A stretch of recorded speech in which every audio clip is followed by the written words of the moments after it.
bahwa ada tata cara yang berbeda antara laki dan perempuan.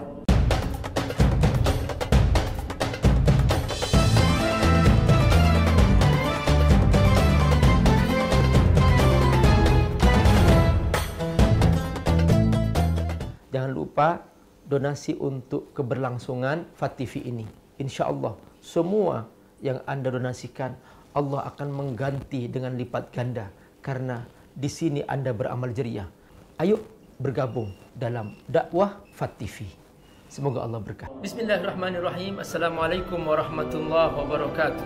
Alhamdulillah wassalatu wassalamu ala Rasulillah wa ala alihi wa sahbihi mawala. Sahabat Abi Amir rahimahullah, berjumpa kembali dalam program Talaqi Kitab. Apa yang kita bahas sekarang? Perbedaan antara laki dan perempuan dalam sholat. Umurun tukhalifu fiha al-mar'ah ar-rajul. Ya, banyak orang menyangka sama saja. Dalam mazhab Syafi'i dibahas bahwa ada tata cara yang berbeda antara laki dan perempuan. Pertama, tadummu ba'duha ila ba'd fi sujud. Wanita kalau sujud dirapatkan, ya, siku dirapatin ke bagian pinggir badan. Bi antadummu mirfaqaiha ila jambaiha asna as-sujud. Perhatikan ketika sujud dia dirapatkan sikunya, terus tangannya sampai ke bawah. Wa talsik batnaha bi fakhidhiha, perutnya ditempelkan ke pahanya. Bi khilafir rajul fa innahu yusannu ayyuba'id mirfaqaihi. Laki-laki beda, dia sikunya dikeluarkan an jambaihi, jauh daripada tulang rusuknya. Wa yarfa' batnahu an fakhidhihi. Nah, perutnya dijarakkan daripada pahanya. Ya, pada perempuan enggak ditempelkan ke pahanya. Ini dari mana? Hadis Imam Baihaqi jilid 2 nomor 232, bahwa Nabi Muhammad SAW marra ala imra'atain tusalliyan. Nabi pernah melewati dua orang perempuan sedang salat. Faqala, Nabi langsung menegur wanita itu, idza sajadtuma, kalau kamu sedang sujud, fadhamma ba'dal laham ilal ard, maka satukan atau rapatkan sebagian dari apa yang kamu lengannya itu ke tanah, kan? Jadi benar dirapatkan ke tanah. Fa inal mar'a laysat fi dzalika karajul, jadi benar-benar rapat semuanya, kemudian tekuk, kemudian perutnya juga merapat ke pahanya. Ini cara membedakan antara sujudnya laki-laki dan sujud perempuan. Fa innal mar'a laysat ka fi dzalika karrajul, kata Nabi, ada perbedaan antara laki-laki dan perempuan dalam masalah sujud. Tsaniyan, yang kedua, tukhaffidul mar'a sautaha fi hadratir rijal ala janib. Kalau ada percampuran atau berdekatan tempatnya laki dan perempuan, maka yang perempuan suaranya direndahkan. Fala tajhar bis salatil jahriyah khasyatal fitnah. Jangan dia mengangkat suara, apalagi pakai speaker. Jadi imam misalnya, tidak, pakai speakernya keluar. Kalau masih sekitar dalam ruangan yang dengar hanya wanita semuanya, nggak apa-apa. Tapi kalau sudah keluar, tidak. Fala tajhar bis salatil jahriyah. Ya, jangan dinyaringkan suara wanita dalam salat jahriyah. Khasyatal fitnah, dikhawatirkan ada fitnah. Allah firman dalam Al-Quran surah Al-Ahzab 32, fala takhda'na bil qawl fayatma'u alladhi fi qalbihi maradun. Janganlah mendayu-dayu suaranya wanita diperdengarkan keluar, dikhawatirkan ada orang yang hatinya sakit, dia tergoda dengan suara itu. Fayatma'u alladhi fi qalbihi maradun. Hadza yadullu ala anna sautal mar'ah qad yusil fitnah. Ini menunjukkan bahwa, ini ayat menunjukkan bahwa boleh jadi suara wanita akan menyebabkan fitnah. Fayutlab minha khafdus saut, maka hendaklah dia merendahkan suaranya bi hadratil ajanib, ketika yang mendengarkan adalah orang umum. Bi khilafir rajul, berbeda dengan laki-laki, fa innahu yusannu ay yujhir fi mawadhi'il jahr, maka disunahkan bagi laki-laki diperdengarkan, dinyaringkan ketika dia sholat nyaring, misalnya sholat maghrib, sholat isya, maka dinyaringkan bahkan sampai terdengar keluar. Yang ketiga, idza nabal mar'ah syai'un asna as-shalah. Di sini nabah maksudnya asabahu syai'un yahtaj fihi ila al-i'lam, artinya ada kesalahan yang ingin ditegurkan, ingin memberikan peringatan. Bagaimana caranya? Wa aradat an tunabbi ahadan min hauliha li amri ma. Dia pengen ngingetin orang yang salah ya. Atau imamnya salah misalnya. Ini imam wanita. Terus dia ada yang salah bacaannya atau ada yang salah perbuatannya misalnya. Maka fa innaha tasfik bi an tadrib yadahal yumna. Dia menepuk tangan yang kanan ala dhahri kaffil yusra. Jadi tadrib yadahal yumna ala dhahri kaffil yusra di sini. Jadi dia menepukkan telapak tangannya ke punggung tangan kirinya. Gitu ya. Itu kalau dia ingin menegur ada yang salah atau mungkin dia lupa ruku langsung sujud misalnya, ya, tanpa suara. Amma rajul, adapun laki-laki, fa yusannu idza naba syai'an fi shalah, kalau dia ingin menegur imam misalnya, yusabbih bi sautin, dia bertasbih subhanallah dengan nyaring, murtafi'in la bi qasid tamlih, dengan artinya dia bertasbih itu ya, supaya orang itu tahu bahwa ada salahnya. Subhanallah, subhanallah, ada yang salah misalnya, subhanallah begitu.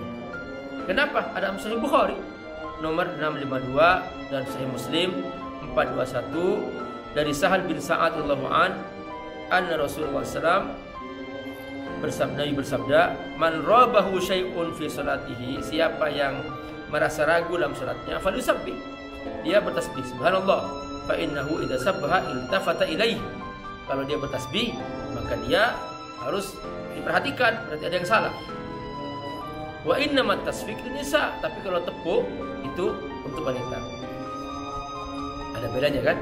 Kemudian yang keempat, jami'u badil mar'a aurah ma ada wajhiha wa kaffaiha, semua tubuh wanita aurat kecuali muka dan telapak tangannya. Di sini telapak tangannya zahirul batn, batnul kaf wa zahirul kaf, itu perutnya tangan dan belakangnya. Kama marruh bi bayani. Qala ta'ala wala yubdina zinatahunna illa ma dhahara minha, tidak boleh wanita menampakkan perhiasannya atau auratnya di sini kecuali apa yang dinampakkan, yaitu muka dan telapak tangan. Surah An-Nur 31. Wal masyhur indal jumhur, ini pendapat jumhur fikih, jumhur ulama, anal murad bizina mawadi'uha, bahwa maksud daripada zina adalah auratnya. Wa ma dhahara minha wal wajh wal kaffan, ada maksud ayat yang nampak adalah muka dan telapak tangan. Hadis riwayat Ibnu Katsir jilid 3 nomor 283. Dalam riwayat Abu Dawud 640 dari Ummu Salamah, annaha sa'alat Nabi SAW, bahwa Ummu Salamah menanyakan kepada Nabi SAW, atusullil mar'ah fi dira'in wa khimari wa laysa 'alaiha izar, apakah wanita boleh memakai jubah, baju jubah yang menutupi semua badannya? Qala idza kana dir' sabiwan, kalau bajunya sudah menutupi semua mukanya, semua badannya, yuwatti dhuhur qadamaiha, maka dia akan menutupi semua kakinya otomatis. Ad-dir'u qamisul mar'a alladhi yuwatti badanaha wa rijlaiha. Dir' itu adalah yang menutupi semua badannya sampai termasuk kakinya ya. Khimar ma tuwattil mar'a bihi ra'saha. Kalau khimar adalah yang menutup kepalanya. Kalau di bahasa Indonesia jilbab. Tapi ini yang sering kita lihat di pakaian orang Arab itu ada tuh sampai globor ke bawah itu ya, bagian luarnya itu. Nah, wadih annahu idza watta dhuhuru qadamaiha hal qiyam ruku'. Jadi biasanya ketika ruku itu baru tertutup itu kakinya, artinya punggung kakinya itu. Insyadalah asna sujud, karena dia kan menurun ketika ruku, kemudian ketika sujud ya. Watta batil qadamain, nah, itu semuanya termasuk juga ketika sujud ditutup perut, apa istilahnya, telapak kakinya ditutup juga, ditutup dengan baju yang menutupinya. Limdimami ba'dihha ila ba'd, karena menyatu kedua kakinya itu. Jadi ketika rukuk menyatu, terus ditutup oleh bajunya. Wa amma rajul fa auratuhu ma baina surati wa rukbatayhi. Adapun laki-laki beda. dia auratnya hanya antara pusar dan lutut. Ya, bukan di bawah pusar. Pokoknya pusarnya masuk dan lututnya masuk. Ya. Falau shalla wal mastur min jismihi ma baina as-surah wal rukbah faqad sahhat salatuhu. Maka kalau dia salat yang tertutup hanya antara pusar dan lutut, maka sudah sah salatnya. Dari mana tahunya? Hadis Daruqutni jilid 1 231 dan Baihaqi jilid 2 229. Hadis ini dimarfukan langsung ke Rasulullah SAW. Ma fawqa rukbatain min aurah. Di atas lutut termasuk aurat. Wa ma asfala min as-surra min al-aurah. Di bawah pusar termasuk aurat. Dalam Bukhari 346 dari Jabir bin Abdullah annahu shalla fi thawbin wahid, bahwa Jabir pernah salat dengan satu baju. Yang maksudnya yaitu kain yang menutup hanya antara pusar dan lutut. Wa qala ra'aitu Nabi SAW. Jabir berkata, aku pernah melihat Nabi yusalli fi thawbin wahid, dia hanya dengan kain yang menutup hanya antara pusar dan lutut. Dalam riwayat yang lain, shalla Jabir fi izarin qad aqadahu min qibali qafahu. Jadi izar itu pengertiannya adalah wal izar fi walid thawbun yastur wasatul jism. Izar itu selai kain yang hanya menutup pertengahan badan, yaitu hanya antara lutut dan pusar. Itu yang dipakai secara umum, waktu itu dengan istilah thawbun wahid atau izarun wahid, itu sama istilahnya. Kain yang menutupi hanya bagian tengah badan bagi laki-laki. Itu untuk menunjukkan batas aurat saja. Tapi kan kalau kita sholat normal yang bagus pakaiannya. Artinya apa? Ini fikih. Kalau ada orang sholat seperti itu, ya sah sholatnya. Itu fikih. Sekalipun mungkin dalam penglihatan kita ya kurang baik lah ya, kurang baik gitu. Tapi Nabi pernah menunjukkan batas aurat. Begitulah tentang hukum. Yang kelima, la yusannul adzan lil mar'a wa yusannul lahal iqamah. Bagi wanita tidak disunahkan adzan dengan nyaring, ya. Tapi iqamah disunahkan. Kalau adzinat bi sautin munkhafid lam yukrah. Tapi kalau dia adzan dengan suara tidak nyaring, enggak dimakruhkan. Jadi boleh adzan. Tidak adzan juga enggak apa-apa. Wa tabaru laha dzalika min adz-dzikr alladhi yusabu alaihi. Kalau dia beradzan itu termasuk zikir yang diberi pahala. Amma in rafa'at sautaha bihi yukrah. Tapi kalau dinyaringkan suaranya maka dimakruhkan. Fa in khifatil fitnah haram. Tapi kalau dikhawatirkan akan terjadi fitnah, maka itu haram. Dengan suara mendayu-dayu menyebabkan fitnah, maka itu haram. Bi khilafir rajul, berbeda dengan laki-laki, faqad alimta anal adzan sunnah. Kamu sudah tahu kan pembahasan yang lalu bahwa bagi laki-laki adzan sunnah lahu indal qiyam ila kulli maktubah. Setiap salat fardu disunahkan dinyaringkan. Itulah perbedaan laki dan perempuan dalam salat. Semoga Allah berkahi. Assalamualaikum warahmatullahi wabarakatuh.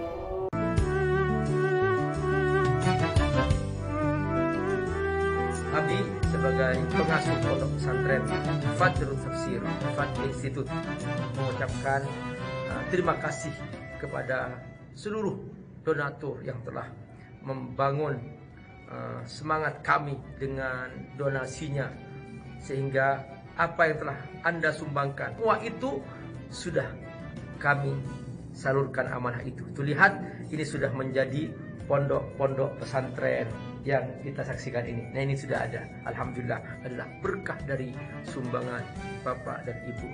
Sebentar lagi Abi Amir akan mulai pembangunan masjid. Mudah-mudahan dengan adanya masjid ini, maka tempat bagi para santri untuk belajar menghafal Quran mereka semakin leluasa. Karena selama ini mereka tidur, belajar di tempat yang sama, sholat di tempat yang sama. Mudah-mudahan semua yang Bapak Ibu infakkan, wakafkan untuk pesantren ini, hanya Allah yang bisa membalas kebaikan ini.